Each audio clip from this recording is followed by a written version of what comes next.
Ils ont désormais une nette lisibilité de leur mission. Ils doivent se conformer à la déontologie du corps préfectoral et améliorer la qualité de leurs écrits et de leur prise de parole.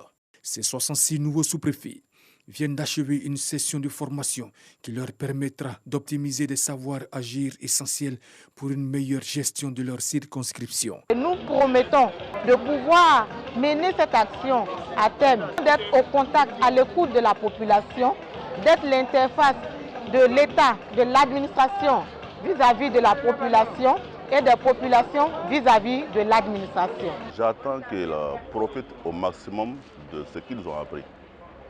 En plus de leur génie personnel, les techniques apprises ici pour qu'ils en profitent au maximum au bénéfice de nos populations qui vont encadrer. Maintenant opérationnels, les nouveaux administrateurs civils ont reçu leurs équipements des mains du représentant du ministre de l'Intérieur et de la Sécurité qui les a invités à être intègres. Il a fait connaître à ces administrateurs territoriaux, avant leur prise de fonction, les attentes du chef de l'État Alassane Ouattara et du gouvernement, valant instructions et feuilles de route. Ce sont des représentants de l'État, du chef de l'État et de l'ensemble des membres du gouvernement. À ce titre-là, ils veillent à l'intérêt de l'État dans sa circonscription. Je leur ai demandé de s'impliquer dans la recherche d'informations, dans le renseignement, afin de pouvoir informer à temps leur hiérarchie. Parmi ces nouveaux chefs de circonscription administrative, 16 ont reçu une formation qualifiante du cycle supérieur de l'École nationale d'administration, tandis que 50 sont issus du concours d'accès à l'emploi des administrateurs civils, organisé par le ministère de la fonction publique et de la modernisation de l'administration.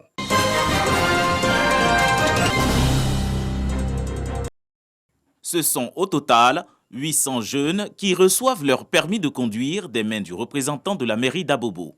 Sélectionnés parmi 1000 auditeurs, ces jeunes sont tous bénéficiaires du plan d'urgence pour la commune d'Abobo, PUCA, rendu opérationnel grâce au dispositif des plateformes de services, PFS. Nous avons reçu une très bonne formation et nous avons également toutes les catégories, c'est-à-dire la catégorie A, B, C, D et E. Nous avons retenu 10 auto-écoles. Nous sommes partis sur la base de 2000 jeunes qui vont être formés au permis de conduire. Et ces 2000 jeunes ont été subdivisés en 2 vagues. La première vague de 1000, c'est elle qui vient de finir avec 800 permis de conduire. Il y a une deuxième vague qui est lancée et donc qui va se poursuivre. Et après, les jeunes ont suivi effectivement une formation au niveau des 10 auto-écoles avec 100 jeunes par auto-école.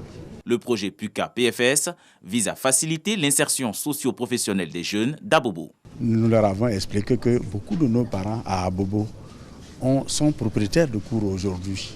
On fait une bonne carrière de chauffeur dans l'administration ou dans le privé et qu'eux aussi peuvent devenir donc des grands chauffeurs et réussir leur vie à travers la conduite, à travers le permis de conduire. La mairie d'Abobo compte financer 1000 jeunes pour les activités génératrices de revenus et former chaque année jusqu'à 2000 auditeurs dans le cadre du projet PUCA.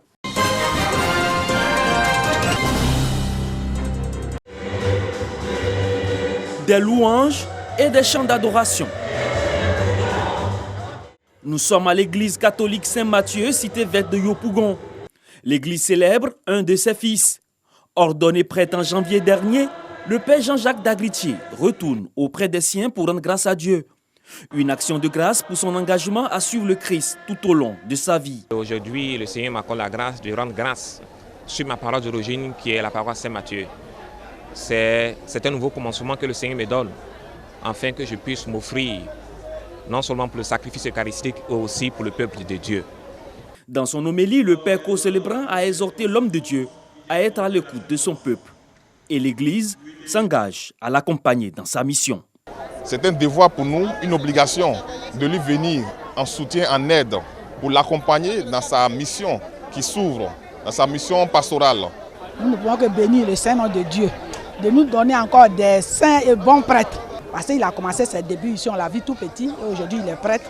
Des offrandes ont été faites pour le soutenir dans sa mission, des chants à la Vierge Marie comme pour témoigner l'amour d'un fils à sa mère.